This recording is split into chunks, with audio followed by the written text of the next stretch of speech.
Master బాలీవుడ్‌లో ఒక song చేసేటప్పుడు అనుకోకుండా ఏదో ఒక చిన్న ఇది జరిగిందని నేను విన్నాను మాస్టర్. ఏంటది?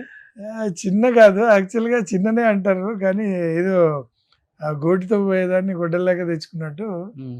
అంటే మనం బెల్ట్ ఏసుకుంటాం కదా! ఆ! బెల్ట్ ఏసుకున్నప్పుడు కార్ సీట్‌లో కూర్చొని షూ ఏసుకుంటాం. ఆ! అయితే కొంచెం అర్జెంట్‌గా షూటింగ్‌లో ఉన్నాను. కార్‌లోనే ఉన్నాను.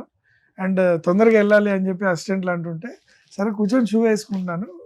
ఆ బక్కలు గుచ్చుకుంటూ ఉందండి. ఓకే. పెద్దగా పట్టించుకోలే. గుచ్చుకుంటూ ఉంటే జనరల్‌గా ఇలా కూర్చున్నప్పుడు మనం ఏసుకునేటప్పుడు గుచ్చుకుంటుంది కదా! సో, గుచ్చుకుంటుంది పర్లేదని చెప్పి ఏసుకున్నాను. షూ కొంచెం గట్టిగా ఉంది. ఇంకొక షూ ఏసుకున్నాను. ఆ లోపల బక్కలనేది కొంచెం స్టమక్ దగ్గర చిన్న రప్చర్ అయింది. అని కొంచెం పెయినొచ్చింది. ఆ తర్వాత లేచి ఎళ్ళిపోయాను. షూటింగ్‌లో ఉన్నాను. ఒక స్పాన్ ఆఫ్ 10 డేస్‌లో రోజు పెయినొచ్చేది. సో, బక్కలు గుచ్చుకుంది గదా! పెయినే గదా! అదే నార్మల్‌గా సాంగ్‌లో ఇంట్లో లేసి ఊడిపోతా ఉంటాయి. మూవ్‌మెంట్స్ నేర్పించి నేర్పించి. చేర్పిచ్చి ఆ!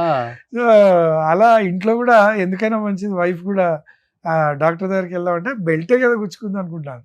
తీరా చూస్తే లోపల మజిల్ టేర్ అయ్యి, బ్లడ్ లీక్ అయ్యి, లోపలే ఉండిపోయి అక్కడి నుంచి ఇన్ఫెక్షన్ స్టార్ట్ అయ్యి, అయ్యో! అది వితిన్ స్పాన్ ఆఫ్ 20 డేస్‌లో ఆల్మోస్ట్ 12 స్టిచెస్ పడ్డాయి. ఎక్కడ మాస్టర్? సో, 12 స్టిచెస్ పడ్డాయి. సో, అంటే ఇన్ఫెక్షన్ లెవెల్ అంత స్ప్రెడ్ అయిపోయింది. ఓకే. ఆ తర్వాత నొప్పి భరించలేకుండా ఉన్నాను. సో, చిన్న అపెండిసైటిస్ ఏమో అనుకున్నాను. బట్ అపెండిసైటిస్ కూడా ఇన్ని రోజులు ఉండదు. 24 అవర్స్‌లో తేలిపోవాలి. సో, ఏదో ఉందని చెప్పి యూఎస్‌కి వెళ్ళాను. అంటే ఒక ప్రోగ్రామ్‌కి.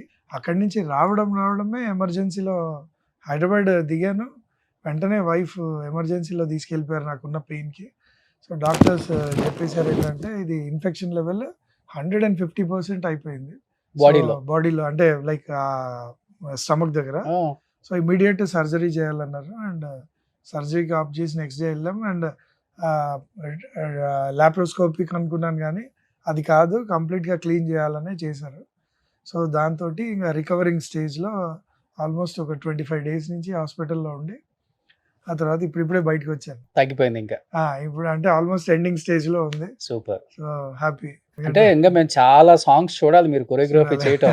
అందుకనే చిన్న అంత పెద్దగా అయినా గాని దేవుడు చూడండి. అనుకోవచ్చు ఏదో పెద్దదే జరగబోతుంది ఆ! కానీ దీంతో వెళ్ళిపోయింది. మీరింకా ఎన్టీఆర్ పిల్లలకి చేయాలి, చరణ్ గారి పిల్లలకి చేయాలి, అల్లు అర్జున్ గారి పిల్లలకి చేయాలి. అందుకనే డెఫినెట్‌గా ఇంకోటేంటంటే ఒక మైల్ స్టోన్ ఒకరికి కొంతమందికి ఇప్పుడు రీచింగ్ పాయింట్ ఉంటది.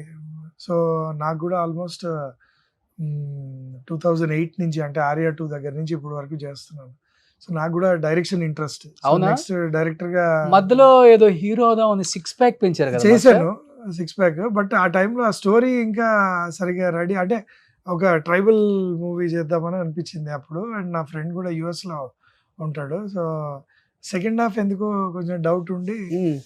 డ్రాప్ అయ్యాము. ఓకే. ఆ డ్రాప్ అవ్వడం మంచిదే అనిపించింది. ఎందుకంటే ఫిట్‌నెస్ వరల్డ్‌లోకి వెళ్ళిపోయాను నేను.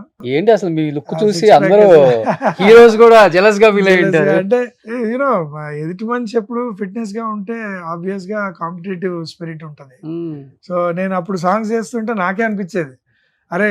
ఇంత ఫిట్‌గా ఉండి చేస్తుంటే అంటే ఫిట్‌నెస్ అంటే జనరల్‌గా ఏదో ఫిట్‌గా కాదు. కంప్లీట్‌గా ఫిట్ ఉండేవాడిని. అంటే 6 ప్యాక్ బాడీ అంతా. సో, దాంతోటి ఒక 100 ఏనుగుల బలం ఉండేది.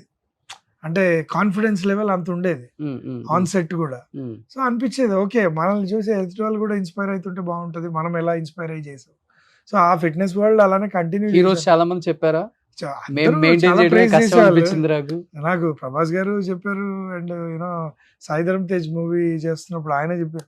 అసలు మాస్టర్ టూ గుడ్ ఉంది. అలానే మెయింటైన్ చేయడం. బట్ మెయింటైన్ చేయడం అన్ని రోజులు కష్టం. సస్టైన్ చేయడం కష్టమే. హ్మ్. అందులో టెక్నీషియన్‌గా కష్టం. టెక్నీషియన్‌గా ఏ ప్రాబ్లమ్ ఫుడ్ అంటే ఆ ఏంటంటే ఫుడ్ తింటాం.